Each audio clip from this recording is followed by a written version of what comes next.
The Montague-Chelmsford Reforms. We are on page number 220. This is chapter number 12, that is Struggle for Swaraj 1 from 1919 to 1927. The Montague-Chelmsford Reforms.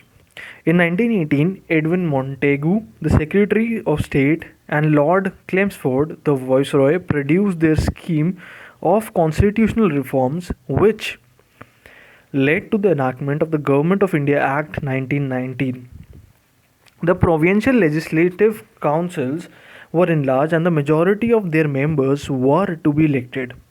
The provincial governments were given more powers under the system of diarchy.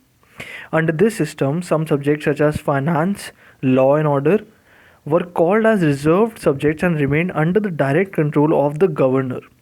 Others, such as education, public health, and local self government, were called transferred subjects and were to be controlled by the ministers responsible to the legislatures.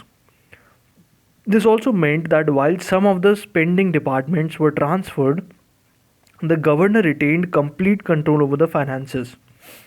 The governor could, moreover, overrule the ministers on any grounds that he considered special. At the center, there were to be two houses of the legislature. The lower house, the Legislative Assembly, was to have 41 nominated members in total strength of 144. The upper house, the Council of State, was to have 26 nominated and 34 elected members. The legislature had virtually no control over the Governor General and his executive council. On the other hand, the central government had unrestricted control over the provincial governments. Moreover, the right to vote was severely restricted. In 1920, the total number of voters was 9,09,874 for the lower house and 17,364 for the upper house. Indian nationalists had, however, advanced far beyond such halting concessions. They were no longer willing to be satisfied with the shadow of political power. The Indian National Congress met in a special session at Bombay in August 1918 under the presidency of Hasan Imam to consider the reform proposals.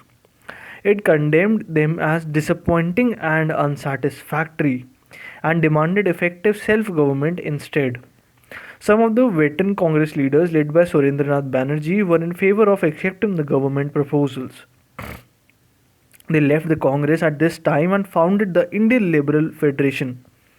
They came to be known as the Liberals and played a minor role in major Indian politics hereafter. The Rowlatt Act.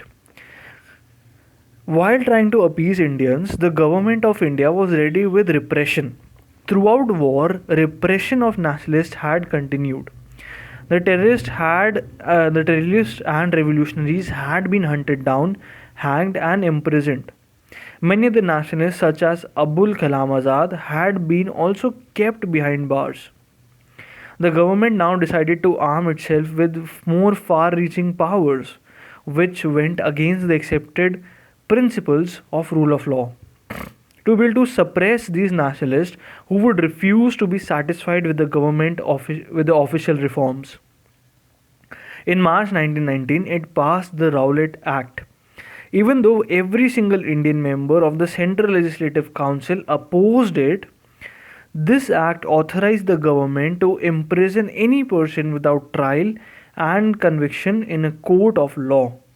The act would thus also enable the government to suspend the rights of habeas corpus, which had been the foundation of civil liberties in Britain.